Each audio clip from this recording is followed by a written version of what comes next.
Le premier vol des pèlerins du contingent étatique ivoirien est de retour. Une fois dans le hall, les pèlerins ont eu droit à des bouquets de fleurs comme symbole de bienvenue. Après quoi, ils ont été reçus dans la salle d'arrivée des passagers du terminal 2. Au nom du président de la République, Alassane Ouattara, le ministre Vagondo Diomandé les a félicités pour avoir accompli avec succès les différents rites du Hajj avant de les inviter à préserver les acquis de ce voyage spirituel. Je suis heureux, au nom de son Excellence Alassane Ouattara, de vous souhaiter la bienvenue. Après avoir bravé toutes les difficultés qui se sont présentées sur le chemin du pèlerin, après donc un mois d'absence, vous nous revenez tous en excellente santé. Et disons tous ensemble merci à son Excellence Alassane Ouattara, qui a tout mis en œuvre pour que les choses se passent de la meilleure des façons possibles pour le contingent ivoirien.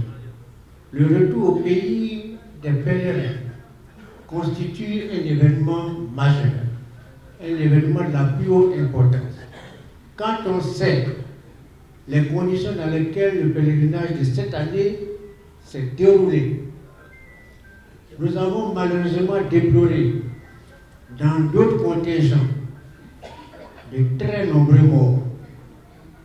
Et Dieu nous a épargnés.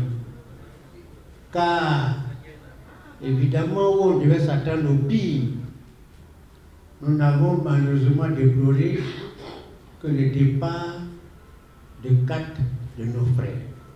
Issa Yeo, porte-parole des pèlerins, a quant à lui salué l'État de Côte d'Ivoire, à sa tête le chef de l'État Alassane Ouattara, qui leur a permis d'effectuer le Hajj en toute quiétude. Tout s'est bien passé avec la discipline, avec l'organisation mise en place par M. le ministre de l'Intérieur et de la Sécurité, par le chef Ayman Ousmane Diakité, par toute l'équipe du commissariat du Hajj. Aujourd'hui, nous sommes de retour en Côte d'Ivoire, en Terre Sainte. Nous avons prié pour la paix en Côte d'Ivoire.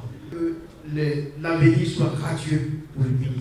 Cheikh Ayman Ousmane Diakité, président du Conseil supérieur des imams, des mosquées et des affaires islamiques, COSIM, et l'ambassadeur du Royaume d'Arabie Saoudite en Côte d'Ivoire ont eux salué les efforts consentis par les autorités ivoiriennes et saoudiennes pour une organisation de qualité du Hajj 2024. C'est avec beaucoup de joie, beaucoup de satisfaction que nous avons suivi le parcours de nos pèlerins et nous sommes là aujourd'hui pour les accueillir. Et nous prions aussi Allah subhanahu wa ta'ala pour que l'année prochaine le pèlerinage soit encore mieux organisé. J'institue les efforts fournis par le Royaume d'Arabie Saoudite pour l'accueil des pèlerins, pour l'organisation du Hajj, faciliter toutes les possibilités financières, possibilités humaines, moyens pour une réussite de cette organisation. Je profite de l'occasion de remercier côté ivoirien, à l'air en tête le président de son Excellence Alassane Ouattara, et le ministre de l'Intérieur, de la Sécurité et les responsables des autorités ivoiriennes. Le premier vol du contingent étatique ivoirien a décollé ce jour de Jeddah à 5h52 avant d'atterrir sur le tarmac de l'aéroport international Félix Houphouët-Boigny de Port-Bouët à l'entour de 12h48 avec à son bord 430 pèlerins.